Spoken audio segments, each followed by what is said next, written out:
तुम्हारी जिंदगी की हर समस्याओं का तुम्हें हल मिल जाएगा।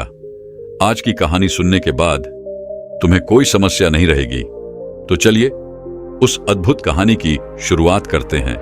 यह कहानी जिंदगी को देखने का एक नया नजरिया सिखाएगी और अगर आपने इस कहानी से मिलने वाली सीख को समझ लिया तो आपकी पूरी जिंदगी बदल जाएगी। साम, जो कि इस कहानी का नायक है, उसे एक रात बुरा सपना आता है जिसमें वह हर रोज की तरह अपने गुरु के आश्रम में तलवारबाजी के मुश्किल दांवपेचों का अभ्यास कर रहा था।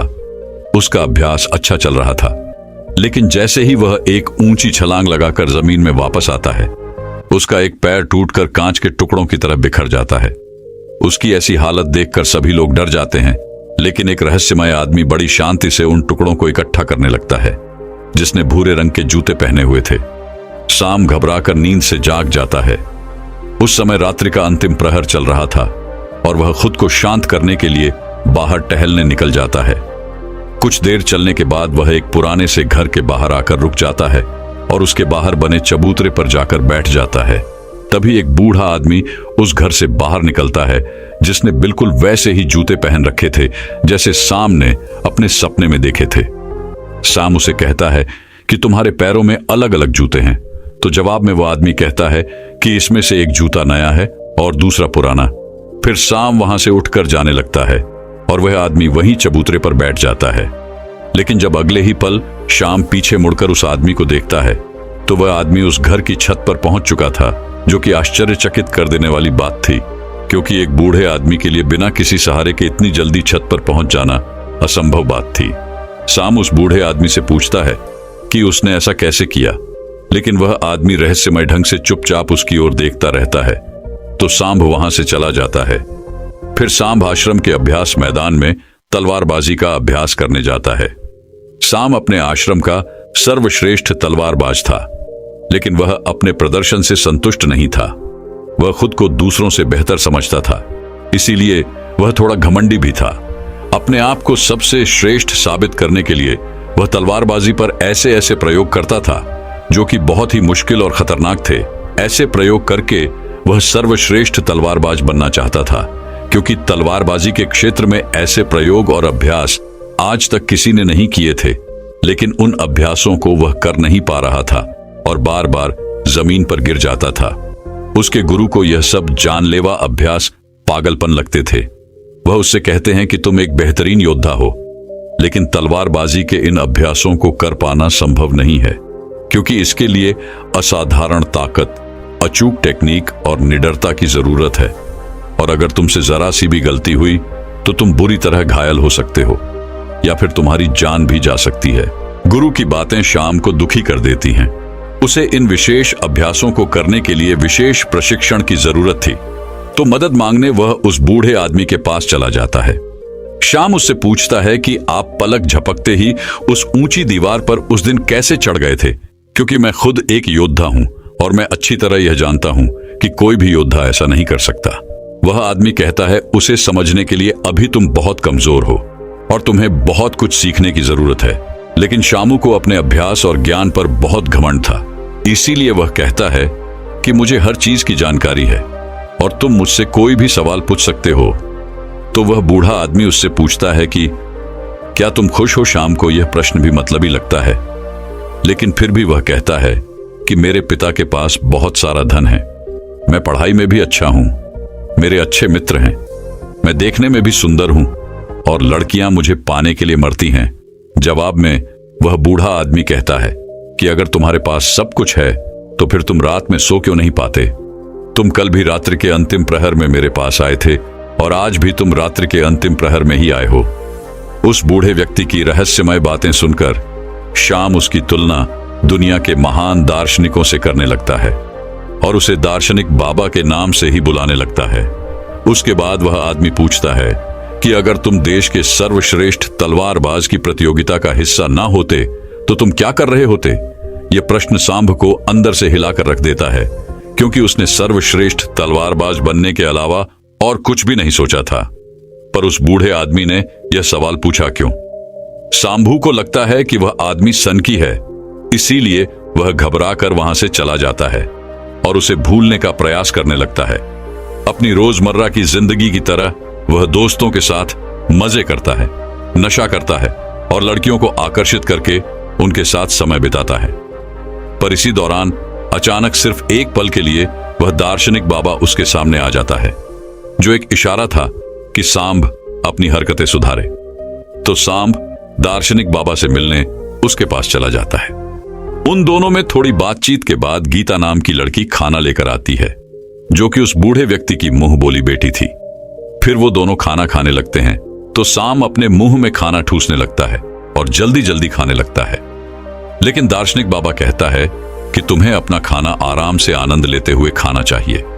वह कहता है कि तुम्हारे अंदर बहुत बुरी आदतें हैं और अगर तुम मुझसे प्रशिक्षण लेना चाहते हो तो आज से ही तुम्हें मित्रों के साथ बेमतलब घूमना, नशा करना, मांस खाना, सब शारीरिक संबंध बनाना बंद करना पड़ेगा।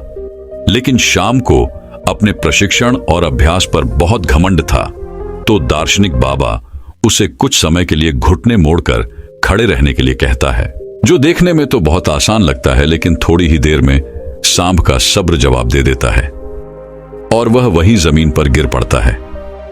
अपना घमंड टूटने और खुद को बेइज्जत महसूस करने के बाद शाम गुस्से में वहां से जाने लगता है। तो दार्शनिक बाबा उसे कहता है कि आत्मा अनुभव हमें बहुत सी नई चीजें सिखाता है।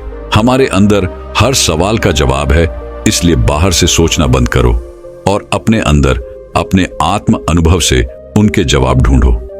फिर तुम्हें पता चलेगा कि तुम रात को इसलिए नहीं सो पाते क्योंकि तुम अंदर से खाली हो और तुम्हें अपने खालीपन से डर लगता है। वह यह भी कहता है कि एक योद्धा के लिए शरीर और दिमाग दोनों पर नियंत्रण होना बेहद जरूरी है और वह शाम को एक योद्धा की तरह प्रशिक्षित करने के लिए मान जाता है। अगले दिन शाम जो अपने आश्रम के अभ्यास मैदान में जाता है तो वहां उसे पता चलता है कि उसके मित्र सबल के हाथ में अभ्यास के दौरान गहरी चोट आ गई है और अब सबल देश की सबसे बड़ी प्रतियोगिता में हिस्सा नहीं ले पाएगा। इस बात से सबल को प्रशिक्षित करने वाला शिक्षक बहुत परेशान था, क्योंकि सबल तीरंदाजी में सबसे श्रेष्ठ योद्धा था। रात को शाम फिर दार्शनिक बाबा से मिलने जाता है। उस समय दार्शनिक बाबा बैलगाड़ी के पहिए को सुधार रहे थे।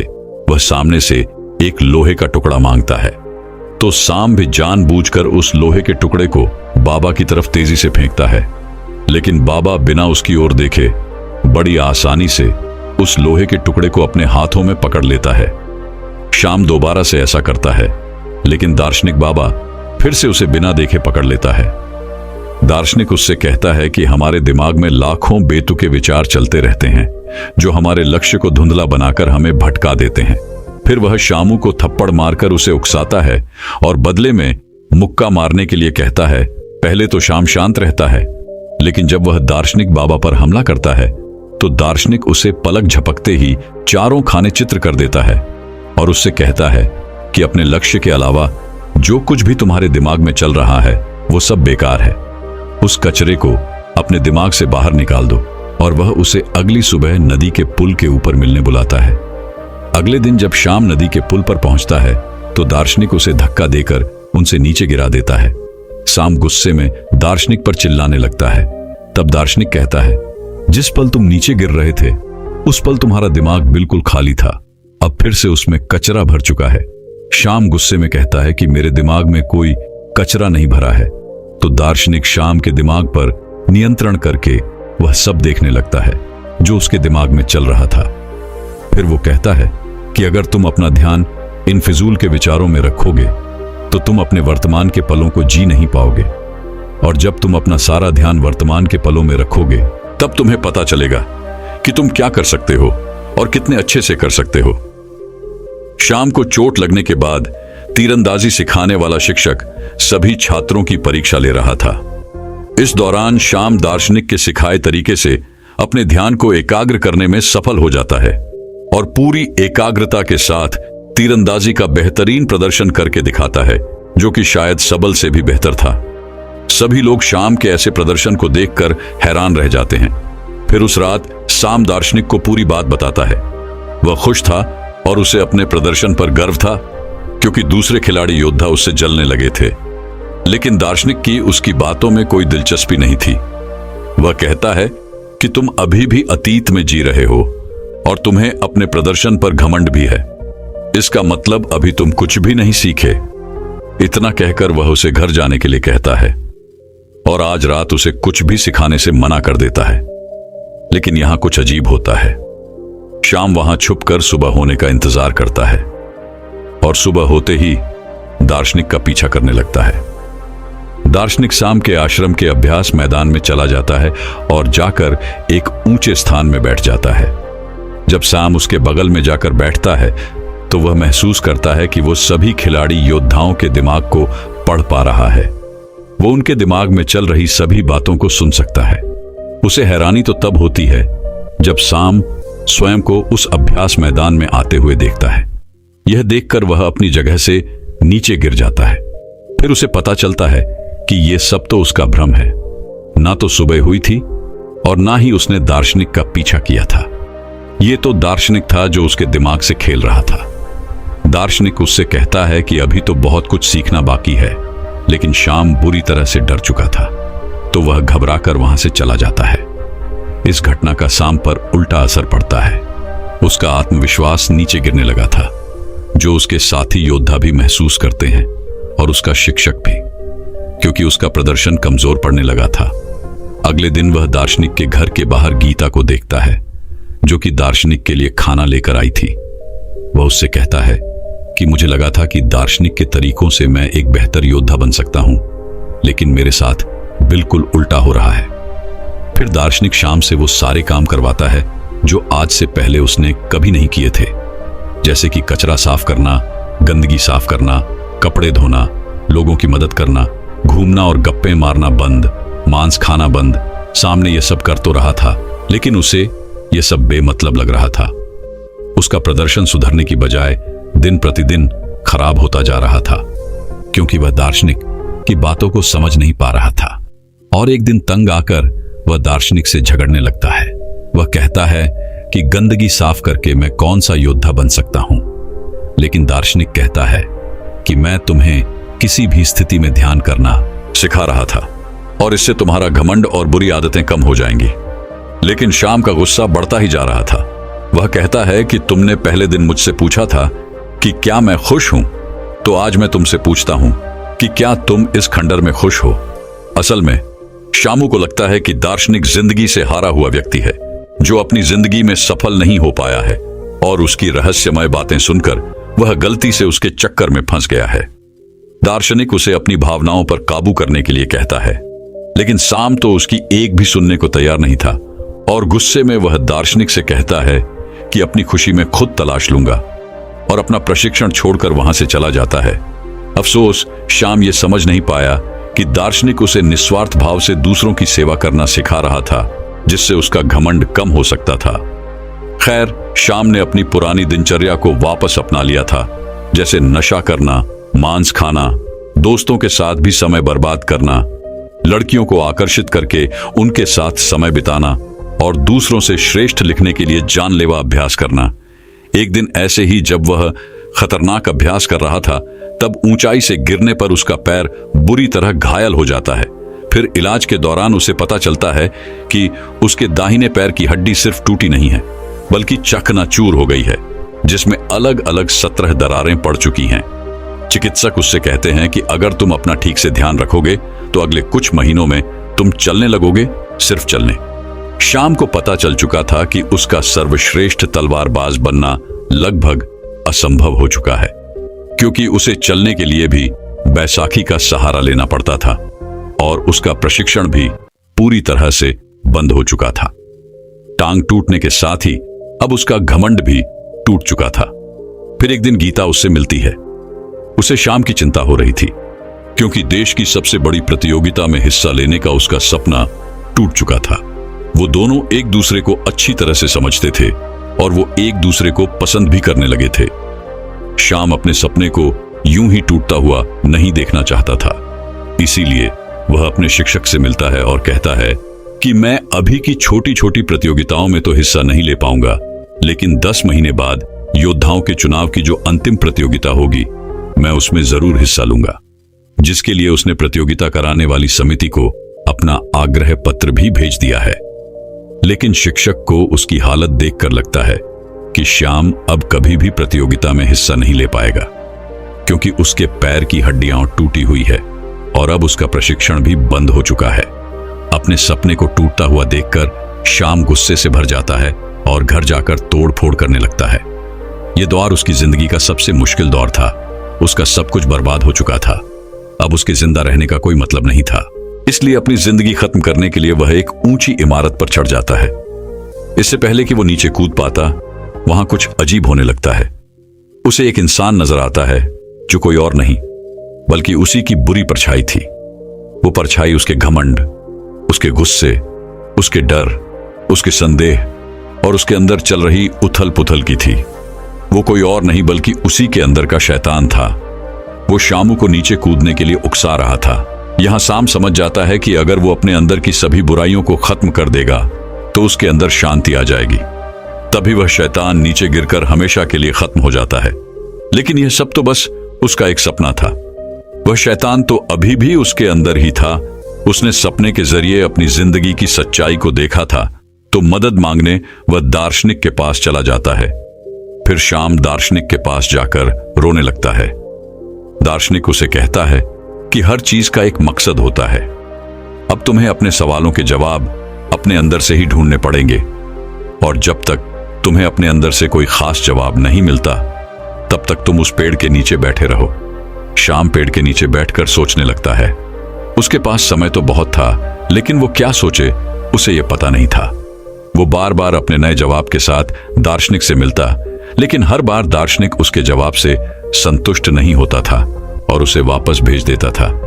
फिर सारी रात सोचने के बाद जब सुबह वह एक नई शादीशुदा जोड़े को देखता है तो उसे अपना जवाब मिल जाता है कि हमारी जिंदगी का एक एक पल बहुत खास है, हमें अपनी जिंदगी की कद्र करनी चाहिए। उसका यह जवाब सुनकर दार्शनिक खुश हो जाता है। शाम को अपनी जिंदगी की कीमत पता चल चुकी थी। अब ऊंची इमारत से कूदने के विचार उसके दिमाग में नहीं आएंगे।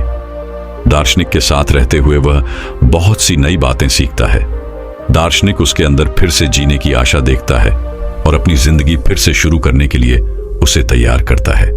फिर एक दिन शाम अपने मित्रों से मिलता है और अतीत में अपने बुरे व्यवहार के लिए उनसे क्षमा मांगता है। उसके मित्र शाम का यह रूप देखकर हैरान रह जाते हैं। दार्शनिक के विचारों ने शाम को पूरी तरह से बदल दिया था, और एक दिन शाम दार्शनिक से कहता है कि वो उसी की तरह लोगों के निस्वार्थ भाव से सेवा करने के लिए तैयार है। लेकिन दार्शनिक उसे उसकी तलवारबाजी का प्रशिक्षण फिर से शुरू करने के लिए कहता है, पर संघ उससे सहमत नहीं होता। वो कहता है कि मेरे पैर की हड्डी टूटी हुई है, मैं यह नहीं कर सकता। दार्शनिक कहता है कि एक योद्धा कभी भी अपनी जीत या श्रेष्ठता की चिंता नहीं करता।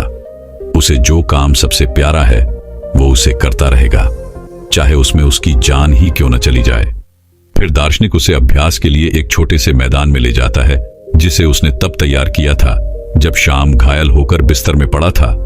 अपने पैरों में चोट होने के बावजूद भी शाम मेहनत और लगन से अभ्यास करता है और खुद को आने वाली प्रतियोगिता के लिए तैयार करता है। और एक दिन जब वह अभ्यास के लिए अपने पुराने आश्रम में जाता है तो उसे देखकर उसके साथी योद्धा और शिक्षक हैरान रह जाते हैं। लेकिन शाम की परेशानी तो तब बढ़ती है जब उसका शिक्षक उसे एक चिट्ठी देता है। प्रतियोगिता आयोजित कराने वाली समिति ने शाम की याचिका को खारिज कर दिया था। समिति ने शाम के चिकित्सकों से बात की। उन्होंने शाम के शिक्षक से भी पूछा, लेकिन शिक्षक ने शाम को अपने घमंड में आकर जानलेवा अभ्यास करते हुए देखा था। उसे लगता था कि शाम इस प्रतियोगिता के लिए पागलपन की किसी भी हद तक जा सकता है, जो एक दिन खुद को ही मार डालेगा। इसलिए उसने शाम की हिस्सेदारी का समर्थन नहीं किया। अपने मंजिल के इतने करीब आकर एक बार फिर से उसका सपना टूट जाता है। दार्शनिक उससे कहता है कि कोई भी असहमति पत्र तुम्हें रोक नहीं सकता, तुम वो करते रहो जो तुम्हें अच्छा लगता है। लेकिन शाम कहता है कि मेरा लक्ष्य सिर्फ अभ्यास करना नहीं, बल्कि देश की सबसे बड़ी प्रतियोगिता में स्वर्ण पदक जीतना है। दार्शनिक कहता है कि स्वर्ण पदक जीतना सिर्फ एक लालच है, अगर वह मिल भी जाए तो क्या, जब तक तुम अंदर से खुश नहीं हो कोई भी बाहरी चीज तुम्हें खुशी नहीं दे सकती। दार्शनिक उसे अपनी भावनाओं पर काबू करने के लिए कहता है, लेकिन शाम बहुत परेशान था। वो गुस्से में आकर दार्शनिक से कहता है कि मैं अपना सब कुछ छोड़ने के लिए तैयार था, लेकिन तुमने मुझे फिर से प्रशिक्षण के लिए कहा। वो काफी हताश हो चुका था। उसे कुछ समझ नहीं आ रहा था, तो अपने अंदर से जवाब ढूंढने के लिए वो उस पेड़ के नीचे बैठ जाता है। दार्शनिक उसकी तरफ देखता है। फिर दार्शनिक उसे कल सुबह अपने साथ एक पहाड़ के ऊपर चलने के लिए कहता है, जहां कोई खास चीज है। फिर अगली सुबह बुरी तरह थका देने वाला लंबा सफर तय करके जब वह पहाड़ी की चोटी पर पहुंचता है, तो शाम दार्शनिक से पूछता है कि बताओ, आप मुझे क्या दिखाना चाहते थे? यह पहाड़, यह नजारा, या फिर कुछ और? तो दार्शनिक उसके पैर के पास पड़े एक पत्थर की ओर इशारा करता है और कहता है, मैं तुम्हें यह पत्थर दिखाने के लिए यहां लाया हूं। इतना सुनने के बाद शाम निराश हो जाता है। वह कहता है कि आधे दिन का इतना लंबा सफर तय करके हम यहां इस मामूली पत्थर को देखने आए हैं। फिर उसे एहसास होता है कि दार्शनिक जरूर उसे कुछ समझाना चाहता है। थोड़ी देर सोचने के बाद वह समझ जाता है कि जब तक उसे मंजिल के बारे में पता नहीं था, तब तक वह अपने सफर का आनंद ले रहा था और वह खुश था।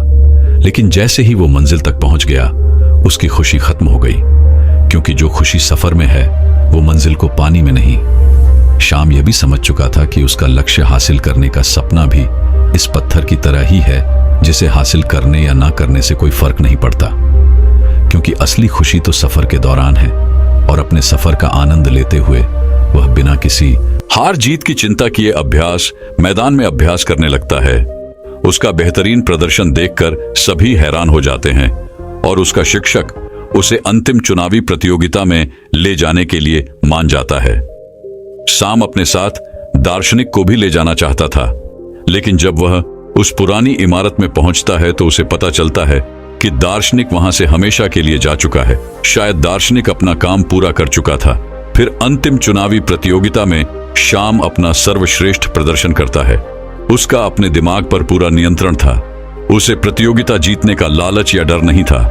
वो तो बस इस पल का आनंद ले रहा था। इतनी भयंकर दुर्घटना के बाद भी उसका ऐसा श्रेष्ठ प्रदर्शन देखकर सभी लोग बहुत ज्यादा हैरान थे। इसके बाद सामने अंतिम प्रतियोगिता में देश के सबसे बड़े योद्धा का खिताब जीता और उसने गीता के साथ शादी भी कर ली। बाद में सामने अपनी किताबों और बातों के माध्यम से दार्शनिक के विचारों को जनता के पास पहुंचाने का प्रयास किया। तो दर्शकों, चलिए अब सफलता के ऊपर अगली रोचक कहानी की शुरुआत कुछ इस प्रकार होती है। एक बहुत बड़ा चोर था। उसने अपनी पूरी जिंदगी चोरियां ही की थी, लेकिन वो कभी भी पकड़ा नहीं गया। सारी दुनिया जानती थी कि वह चोर है। उसके चोर होने की खबर सम्राट तक को थी। सम्राट ने तो उसे एक बार दरबार में बुलाकर सम्मानित भी किया था कि तू अद्भुत आदमी है, दुनिया जानती है, हम भी जानते हैं कि तू चोर है। तूने कभी अपनी असलियत छुपाई भी नहीं और चोरी करते हुए तू कभी पकड़ में आया नहीं। तेरी कला अद्भुत है। बरसों बीत जाने के बाद जब वह चोर बूढ़ा हो गया तो उसके बेटे ने कहा, अब मुझे भी अपनी कला सिखा दो। मौत का क्या भरोसा, वह कभी भी आ सकती है। तो बूढ़े बाप ने कहा, ठीक है, अगर तू यह कला सीखना चाहता है तो मैं तुझे सिखा दूंगा, बस तू कल रात मेरे साथ चल। वह बूढ़ा चोर अपने साथ अगले दिन लड़के को लेकर गया। उसने एक घर में सेंध लगाई। लड़का खड़ा खड़ा सब देख रहा था।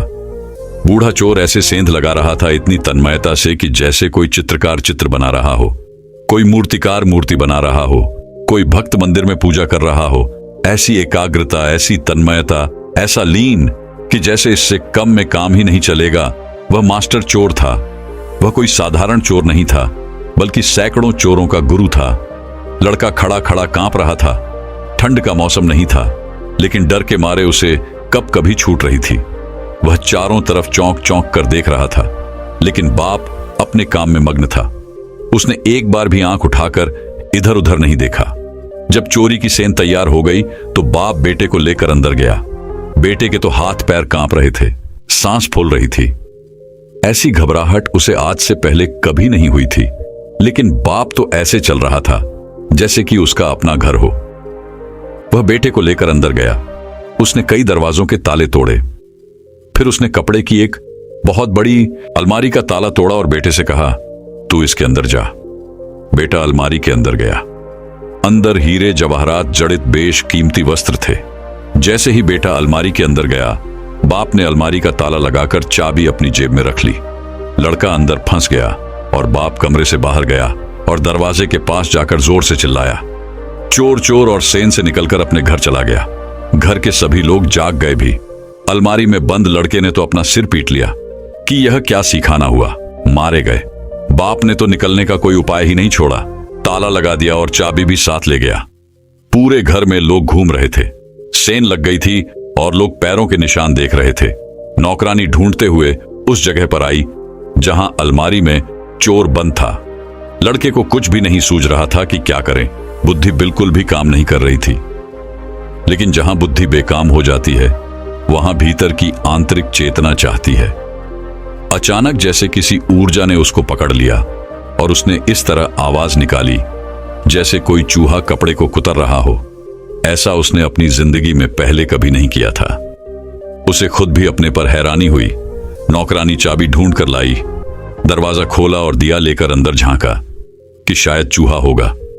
लेकिन जैसे ही नौकरानी ने दिया लेकर अंदर झांका, उसने फूंक मारकर दिया बुझाया और नौकरानी को धक्का देकर वहां से भागा। जब वह सेन से निकला तो उसे देखकर 10-15 आदमी उसके पीछे भागे। बड़ा शोर शराबा मच गया। आसपास के सभी लोग इकट्ठे हो गए। वह जान बचाकर भागा। ऐसा वह आज से पहले कभी भागा नहीं था। उसे विश्वास ही नहीं हो रहा था कि भागने वाला मैं ही हूं। जैसे कोई और ही भाग रहा हो। भागते हुए वह एक कुएं के पास पहुंचा और वहीं पड़े एक बड़े से पत्थर को उठाकर कुएं में भटका।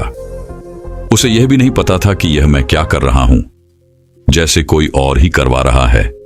जैसे ही पत्थर कुएं में गिरा, उसकी आवाज सुनकर सारी भीड़ कुएं के चारों ओर इकट्ठी हो गई। सबको लगा कि चोर का पैर फिसला और वह कुएं में गिर गया है। लेकिन तब चोर झाड़ झाड़ी के पीछे सांस रोककर खड़ा था। मौका मिलते ही वह दबे पांव वहां से निकलकर घर चला गया। उसने मन ही मन खुद से कहा, आज इस बाप को ठीक करना ही पड़ेगा। यह कैसा सिखाना हुआ। वह दरवाजे को धक्का देता हुआ अंदर गया। वहां बिस्तर पर बाप कंबल ओढ़े आराम से सो रहा था। उसने झटके से कंबल खींचा और कहा, यह क्या है? आप क्या मुझे मार डालना चाहते हैं? बाप ने कहा, तू आ गया, अब बाकी की कहानी सुबह सुन लेंगे। पर तू सीख गया, अब सिखाने की कोई जरूरत ना रही।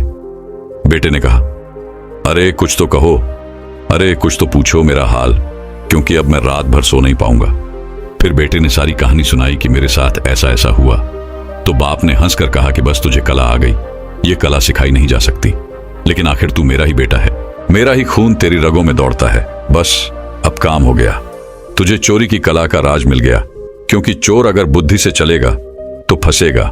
वहां तो बुद्धि छोड़ देनी पड़ती है, क्योंकि हर घड़ी नहीं है। हर बार नए लोगों के यहां चोरी करनी है। हर मकान नए ढंग का है। पुराना अनुभव कुछ काम नहीं आता। वहां तो बुद्धि से चले कि परेशानी में पड़ जाओगे। वहां तो हर पल जागरूक रहना पड़ता है, सजग रहना पड़ता है। वहां तो अंतर्चेतना से चलना पड़ता है।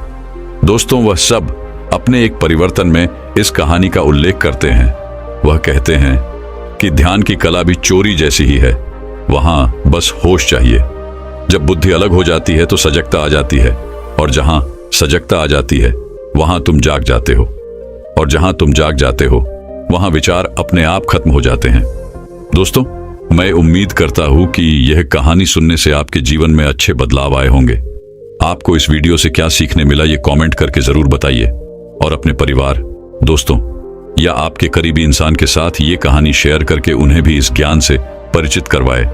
बाकी अगर आपको ये वीडियो दिल से अच्छी लगी हो तभी इस वीडियो को लाइक कर देना, और आपने अब तक इस चैनल को सब्सक्राइब न किया हो तो चैनल को सब्सक्राइब भी जरूर कर देना। आपका हर दिन शुभ हो और खुशियों से आपका जीवन भरा रहे। धन्यवाद। नमो बुद्धाय।